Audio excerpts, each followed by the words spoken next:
दोस्तों, आज की इस कहानी के जरिए हम आपको बताएंगे कि बुद्ध के नज़रिए से हमारी ज़िंदगी की कीमत क्या है। हम में से बहुत से लोग अपनी ज़िंदगी की वैल्यू ही नहीं समझते और अपने जीवन को ऐसी चीज़ों में बर्बाद कर देते हैं जिनसे हमारा नुकसान ही होता है। कुछ लोग अपनी ज़िंदगी शराब के पीछे बर्बाद कर देते हैं तो कुछ लड़कियों के चक्कर में, और कुछ अपनी सारी ज़िंदगी पैसा पैसा करके बर्बाद कर देते हैं। आज की इस बुद्ध की कहानी के जरिए आप जानेंगे कि हमारी ज़िंदगी कितनी कीमती है और हमें अपनी इस कीमती ज़िंदगी को किस तरह जीना चाहिए। एक बार की बात है, गौतम बुद्ध अपने शिष्यों को ज़िंदगी से जुड़ी अच्छी बुरी चीज़ों का ज्ञान दे रहे थे। सभी शिष्य उनकी बातों को बहुत ध्यान से सुन रहे थे। उन सभी में एक शिष्य ऐसा था जिसे प्रश्न पूछने की बहुत आदत थी।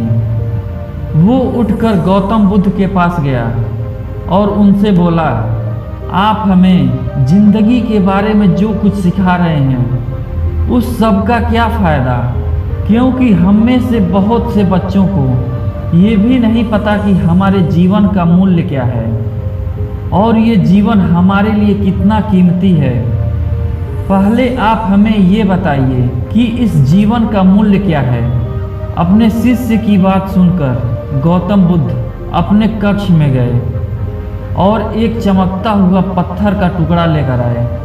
वो टुकड़ा उन्होंने अपने शिष्य को दिया और बोले, मैं तुम्हें इस जीवन का मूल्य तब बताऊंगा जब तुम इस पत्थर का सही मूल्य पता लगा कर आओगे। साथ ही ये ध्यान रखना कि ये तुम्हें पत्थर का टुकड़ा किसी को बेचना नहीं है। गौतम बुद्ध की बात मानकर वो शिष्य बाजार की तरफ चला गया।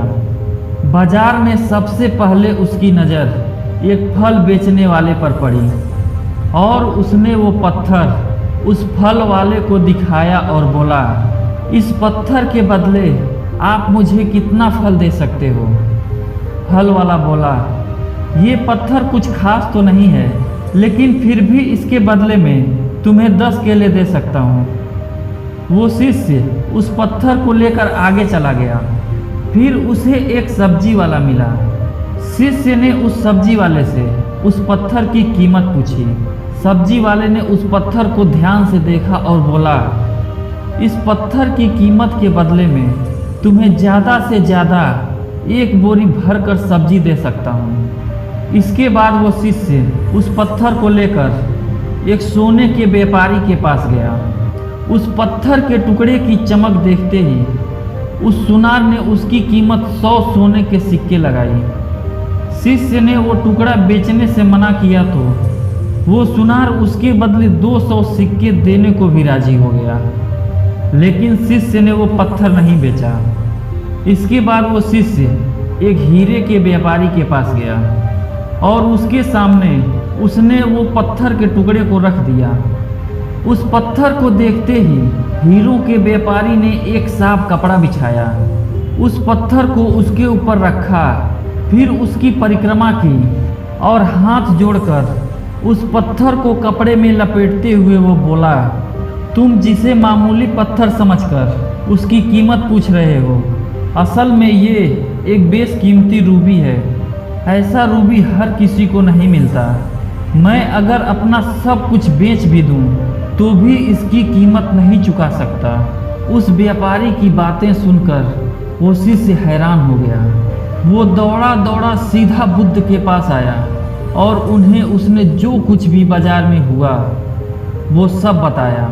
उसकी अचरज भरी बातें सुनकर गौतम बुद्ध बोले, तुम्हारे सवाल का जवाब इस रूबी की कीमत में ही छिपा है।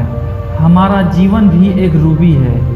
रूबी की तरह ये भी बेशकीमती है, लेकिन हम इस बात को हमेशा नज़रअंदाज करते हैं और अपने जीवन का मूल्य नहीं समझते। हम दूसरों को देखकर और उनके जैसा जीवन जीने की कोशिश में अपने जीवन की कीमत को कम कर देते हैं। हम ये सोचते हैं कि हमारी ज़िंदगी की कीमत वही है जो दूसरे हमें बताते हैं, लेकिन ये बात हमेशा याद रखना कि सामने वाला अपनी हैसियत और अपनी बुद्धि और अपनी समझ के हिसाब से तुम्हारी कीमत लगाता है। जिंदगी सिर्फ एक बार मिलती है, इसलिए इसको बर्बाद ना करें। अपनी जिंदगी को उतना ही कीमती समझें जितना कीमती आप अपने बैंक में रखे रुपयों को समझते हैं। आज के समय में लोग अपनी जिंदगी से ज़्यादा कीमती प्यार, पैसों और दिखावे से भरी चीज़ों को समझते हैं। प्यार के चक्कर में लोग सुसाइड कर लेते हैं। पैसों के चक्कर में ऐसा काम करने लग जाते हैं जिससे उनकी ज़िंदगी बर्बाद हो जाती है।